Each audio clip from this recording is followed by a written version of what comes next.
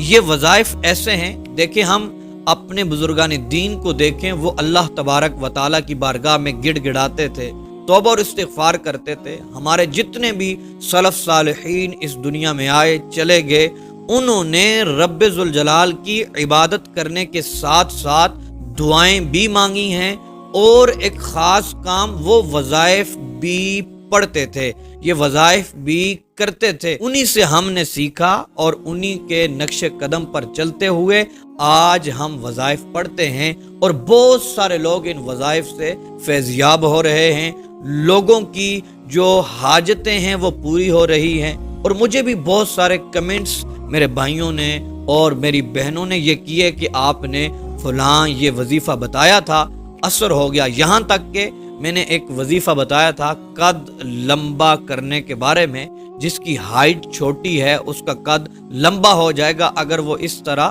وظیفہ کرے گا۔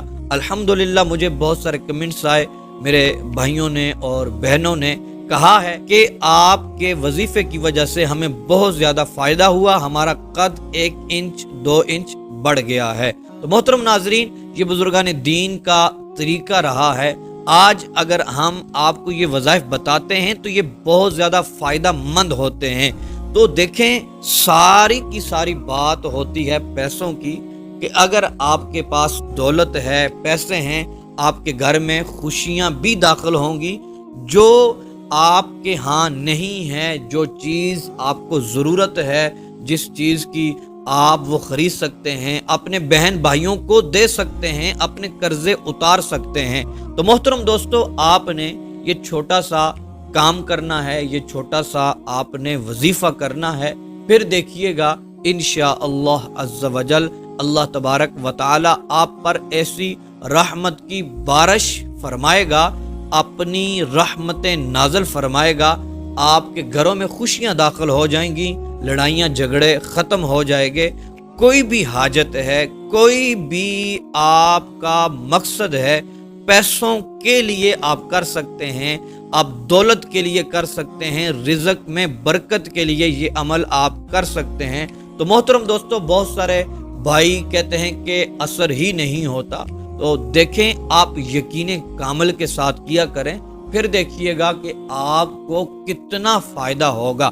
یقین کامل ایک بہت بڑی چیز ہے، بہت ہی بڑی چیز ہے، اس کی بہت اہمیت ہے۔ جب ہم ڈگمگا رہے ہوتے ہیں، کبھی ادھر کبھی ادھر، تو پھر اثر کرنا چھوڑ دیتے ہیں وظائف۔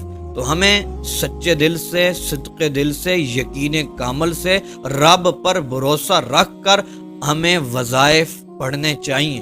تو پھر دیکھیں گے انشاءاللہ خوشیوں کی لہر دوڑ جائے گی، جس مقصد کے لیے کریں گے انشاءاللہ بامراد ہو جائیں گے، انشاءاللہ آپ کے مقاصد پورے ہو جائیں گے۔ محترم ناظرین، ہمارے جو بھائی ہیں وہ اجازت مانگ رہے ہوتے ہیں، اجازت کے لیے اتنا ہی کافی ہے کہ آپ نے یہ پوری ویڈیو آپ نے دیکھنی ہے، اس کو واچ کرنا ہے۔ تو محترم دوستو، انشاءاللہ عز و جل آپ کا جو وظیفہ ہوگا وہ بہت ہی جلد اثر کرے گا۔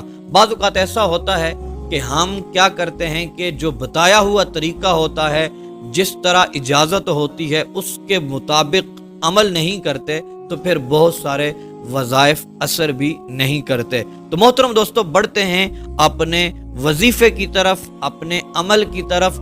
آپ نے دوستو کرنا یہ ہے کہ جب عشاء کی نماز پڑھ لینی ہے، آپ نے اس کے بعد کہیں تنہائی میں بیٹھ جانا ہے جہاں پر کوئی بھی نہیں ہونا چاہیے، اگر کوئی ہے تو پھر شور کی آواز نہ ہو۔ تو محترم دوستو، آپ نے بیٹھ کر باوضو ہو کر بیٹھنا ہے، نیت کر لینی ہے کہ میں رب ذوالجلال کا ذکر کر رہا ہوں، اس کے صدقے اللہ تبارک و تعالی میری حاجتوں کو پورا فرمائے گا، میرے رزق میں برکتیں عطا فرمائے گا۔ محترم دوستو، آپ نے سب سے پہلے 11 مرتبہ درود ابراہیمی پڑھنا ہے، یہ سب کو ہی آ رہا ہوتا ہے، یاد ہوتا ہے۔ درود ابراہیمی پڑھنے کے بعد ایک تسبیح آپ نے یا فتاح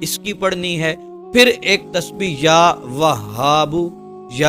وہابو کی پڑھنی ہے، پھر اس کے بعد ایک تسبیح یا رزاقو اس کی پڑھنی ہے، پھر 11 مرتبہ آپ نے درود ابراہیمی پڑھ لینا ہے۔ تو محترم دوستو، آپ جب یہ 3 تسبیحات پڑھ لیں گے، اس کے بعد آپ نے اپنے لیے دعا کرنی ہے، صدق دل سے اللہ تبارک و تعالی کی بارگاہ میں ان ناموں کی برکت سے دعا کرنی ہے۔ آپ کی جو بھی حاجت ہوگی، جو بھی مقصد ہوگا، جتنے پیسوں کی ضرورت ہوگی، تو محترم دوستو آپ کو فوراً سے پہلے مل جائیں گے۔ آپ کی اللہ تبارک و تعالی غیب سے مدد فرمائے گا۔ اور محترم دوستو، یقین کامل شرط اول ہے، پنجگانہ نماز شرط ہے، اور پھر گناہوں کی معافی بھی شرط ہے، توبہ اور استغفار بھی شرط ہے۔ ان شرطوں کے ساتھ یہ عمل کریں گے، انشاءاللہ عز و جل بہت ہی جلد اثر کرے گا یہ وظیفہ، اور آپ کو خوشیاں ہی خوشیاں ملیں گی۔